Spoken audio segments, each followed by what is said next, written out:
Madame Dubois-Brissonnet, Monsieur Guillet, pourriez-vous nous parler de votre parcours professionnel respectif? Oui, donc moi je suis ingénieure de l'Institut Agro Montpellier et j'ai fait ensuite une thèse de doctorat en biologie biochimie appliquée à l'université de Reims.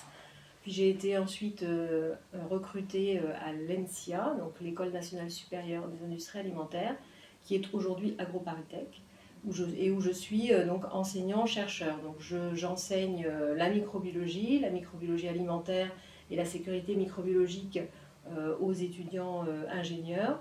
Et je suis responsable d'un master porté par l'Université Paris-Saclay qui s'appelle Analyse des risques sanitaires liés à l'alimentation. En recherche, je développe des thématiques sur des axes de recherche autour des antimicrobiens naturels et autour des procédés de réfrigération et le comportement des bactéries pathogènes dans ces deux contextes. Et donc je suis microbiologiste, donc j'ai d'abord obtenu un DESS en microbiologie appliquée avant d'avoir une thèse industrielle dans le domaine de la microbiologie des aliments. Et depuis 2006, je travaille à l'Agence sanitaire de sécurité sanitaire, donc d'abord l'AFSA, qui maintenant est renommée en ANSES depuis 2010. Dans cet organisme, je m'occupe d'évaluation des risques, mais aussi de projets de recherche. Et sur l'évaluation des risques, bien sûr, je m'intéresse à l'évaluation des risques microbiologiques dans les aliments. Et avec Florence, nous avons initié ce travail sur la première édition dès 2013, avec une première publication en 2017. Et donc avec cette deuxième édition qui sort en 2026, on a pu travailler tous les deux. Et on se connaît depuis près de 20 ans. Et à qui s'adresse cette nouvelle édition de l'ouvrage Risques microbiologiques alimentaires? Alors cet ouvrage s'adresse à tous les microbiologistes qui s'intéressent à la sécurité sanitaire des aliments. Donc ça peut être des professionnels, managers, responsables qualité, techniciens de l'industrie alimentaire.